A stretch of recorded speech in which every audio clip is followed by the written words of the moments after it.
It is an absolute privilege to have dogs out and about with us, especially while trying to promote a society that encourages and fosters the human-dog relationship.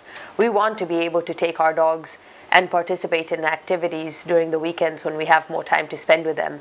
However, based on a recent accident that happened at Lake Eola yesterday, these type of situations and occurrences really need to be limited, and an extra precaution must be made on the part of the responsible dog owner.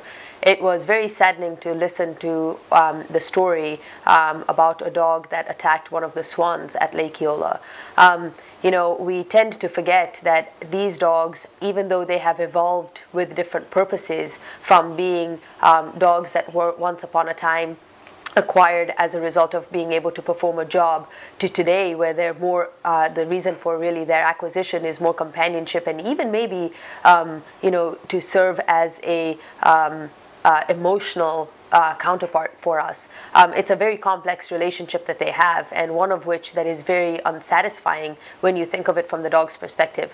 And never forget the fact that they do have predatory drive. They are going to be very curious, especially with certain animals, small animals, fast animals, different types of scents, and so on and so forth, and especially depending on their breeds.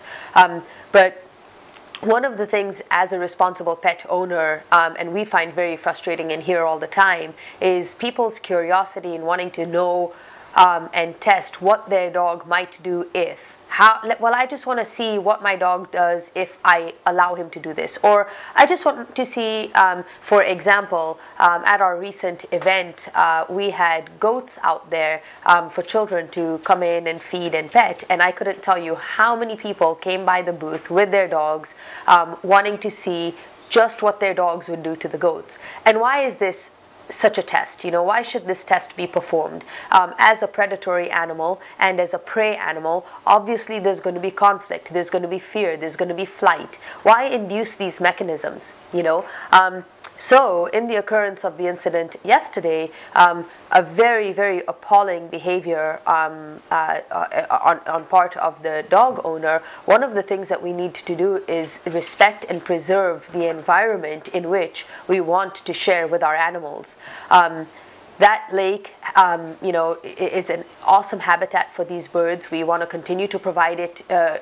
We want to continue to make that environment a habitat where birds feel safe, migrate to, breed in.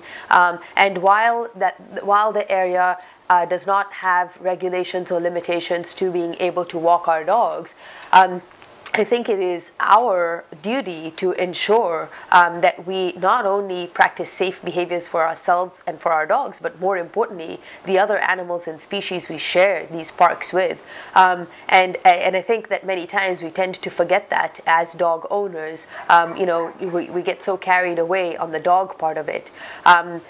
We just wanted to really sincerely express our regret for the incident, and you know, for the community to realize such occurrences will force penalties where people will not be able to take their dogs, or will be restricted, or fines, or what have you. And you know, continue to practice responsible pet ownership. You know, recognize your dog's interests, your dog's limitations, and recognize them for being animals. You know, animals who are curious, who can have intent that can be damaging.